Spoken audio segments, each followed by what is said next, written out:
Will Facebook read your WhatsApp messages? Why am I asking this question? It's because of a pop-up that many of you may have received. Let me show you what the message looked like. Did you get this on your WhatsApp? It says, WhatsApp is updating its terms and privacy policy. And right at the bottom, there is a button to accept the new terms. Now, most people would just go ahead and accept it, press that button. They will not bother reading what WhatsApp is changing under the hood. And I don't blame them. We've all been there. These privacy notes, often drafted by lawyers, are very hard to understand. Plus, you don't really have a choice if you want to stay on the platform. They'll keep popping up and blocking your way until you accept. So you do.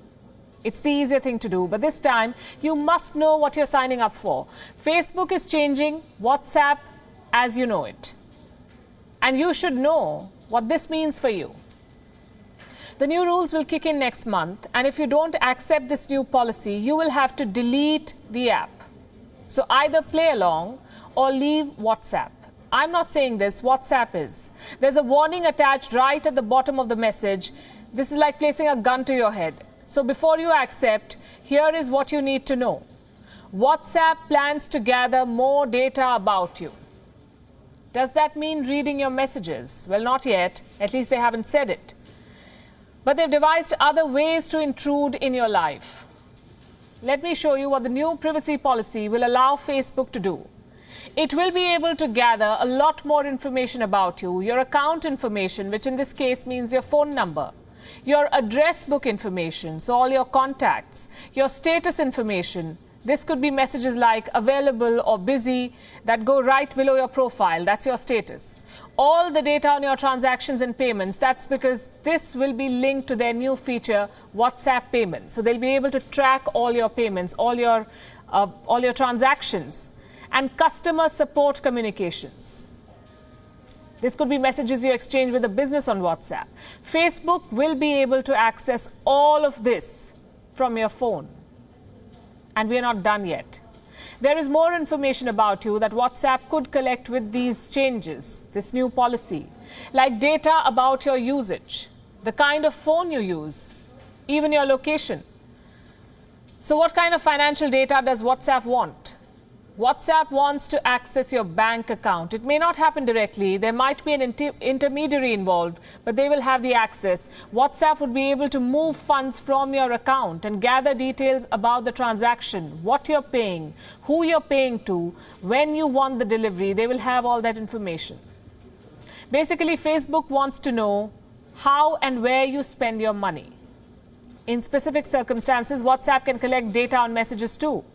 Like when a message has not been delivered, WhatsApp can keep the message in encrypted form for 30 days.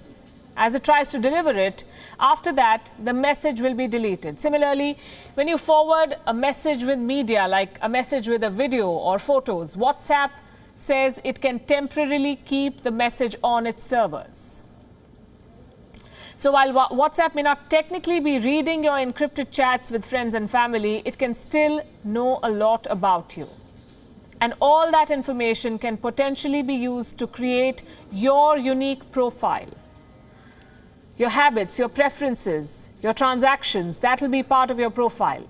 Then this profile goes to Facebook. Facebook can share this information with other companies. Why do they want this information? Because Facebook is trying to make money from WhatsApp. So by tracking you and profiling you, this is what they will do. In India alone, Facebook has more than 200 million active subscribers, 200 million, which means potential data on 200 million citizens, 200 million potential customers. Which business wouldn't want this? They will know what you buy, how much you spend, what your preferences are, your address and contact details. These companies can target ads to you. It's already happening in a lot of other ways. Try searching for flights or hotels for your next vacation. The next thing you know, you will get hotel suggestions, flight options, even ads featuring restaurants where you can eat during your holiday. How does this happen? They're tracking you. What does all of this tell you? Nothing is free in this world. It applies to WhatsApp too. You think it's a free messaging service. It's not. Mark Zuckerberg bought WhatsApp for $19 billion in 2014. 19 billion. Many said he'd spent too much money. But he had a plan. Did you know that Facebook makes 99% of its revenue from advertising? That's according to one report. Imagine how much more it can make with targeted ads. WhatsApp could launch Facebook into e-commerce. 2 years after acquiring WhatsApp, Mark Zuckerberg wanted it to start making money. The founders of WhatsApp disagreed with that plan. They were unhappy with Facebook's business model. They had to leave the company. What is this business model? Advertising. That is Facebook's business model. Facebook collects your data for targeted ads. That's how they make money. Now it will use WhatsApp to expand this operation, feed it to its giant network. Facebook will use it to sell ads to companies. Facebook wants to host businesses on WhatsApp. So you may see an ad on Facebook or Instagram and potentially end up buying that same product through WhatsApp. That's their plan. WION is now available in your country. Download the app now and get all the news on the move.